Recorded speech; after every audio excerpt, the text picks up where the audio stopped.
Hello mga Mars! Welcome back to my channel, Karin Scoop Station here. Sa YouTube channel ng Bench ay meron silang in-upload na video na si Maine Mendoza Ataide ang content nila. Ang title ng kanilang video ay Maine Mendoza reacts to her old OOTDs. Yun! Ayan mga Mars.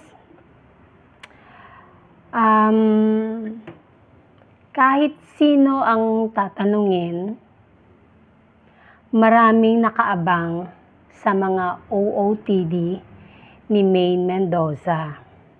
Pag siya ay nasa, or kung siya ay on vacation, travel abroad, laging inaabangan ang kanyang OOTD.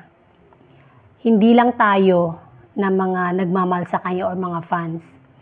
Lahat ng mga critics na mga sa social media, Pep, Mega, kung ano ba yung mga mga magazine, talagang ABS-CBN, GMA, talagang inaabangan din ang kanyang OOTD kasi nga ang galing naman kasi talaga magdala ng damit ni Maine Mendoza.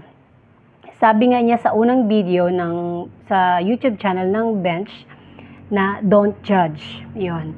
Mula nung pinaka-umpisa, hindi pa siya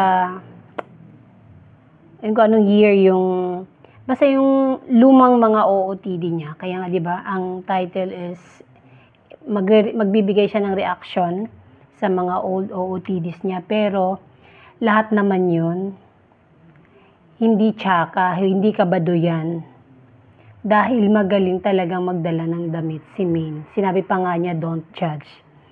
Magaling talaga siya. Until now, ang galing niyang maglaro sa damit. Kaya nga, di ba, nakailang na yan siya sa mga magazine. Tampok at siya pa ang cover.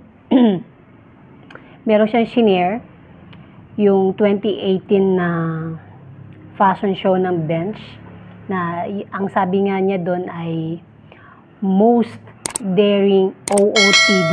Kasi nga, oo,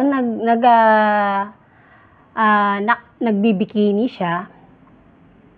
Sa beach naman yon. Pero yung rarampa ka, tulad nung sa Bench fashion show, tapos yun ang suot niya. Kaya nga sabi niya, first and last na daw niya yun.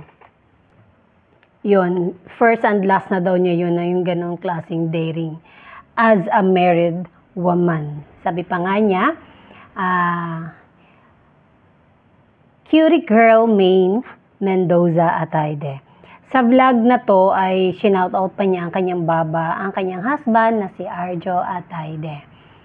Na share din niya, kasi mula sa pinakaluma at sa pinakabagong OOTD, binigyan niya ng reaction. Wala siyang nakitang pangit. Kahit sino wala namang nakitang, walang kabaduyan, walang tsaka, lahat maganda. Na-share din niya nung sila'y nag-Paris ni Arjo. Talagang pag personal travel, nagdadala daw talaga siya ng 6 or 8 bags para lang talaga sa talagang pinaghahandaan niya ang mga OOTD na kanyang isinishare sa atin. Kilala talaga natin si May na nagko-collect talaga siya ng mga Chanel, Hermes, mga ganong bag, no? Kita naman natin, lahat naman yun sa niya, sa mga photos niya. And sabi niya,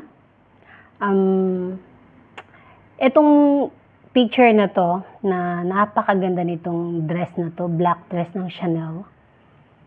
Gagawin daw niya yung tradisyon. Every birthday niya, magsusuot daw talaga siya niyan. Kahit pa daw siya ay tumanda na. Or basta sabi niya, basta gagawin niyang tradisyon. Susuotin niya every birthday. Siguro ang dami na niyang ganyan. Ang cute, no? Ang ganda nung Chanel dress na yan. Tulad nung nag-30th birthday siya, di ba? Yung 13, yung may theme, sabi nga niya ay na-achieve yung gusto niyang theme nung 30th birthday niya. Pero sinuot pa rin niya dahil may dinner ata sa birthday dinner. Suot niya yung black dress, mini black dress na Chanel. Diba? Ulit-ulitin natin. Sabi ni Maine, your cutie girl, Maine Mendoza, at Taide. O, diba? Ulitin lang ulit natin yung daring OOTD. First and last na daw niya gagawin yun as a married woman na asawa ni Arjo at Taide. And that's it, mga Mars. Thank you for watching this video. Please like, comment, share, and subscribe for more scoops. Bye!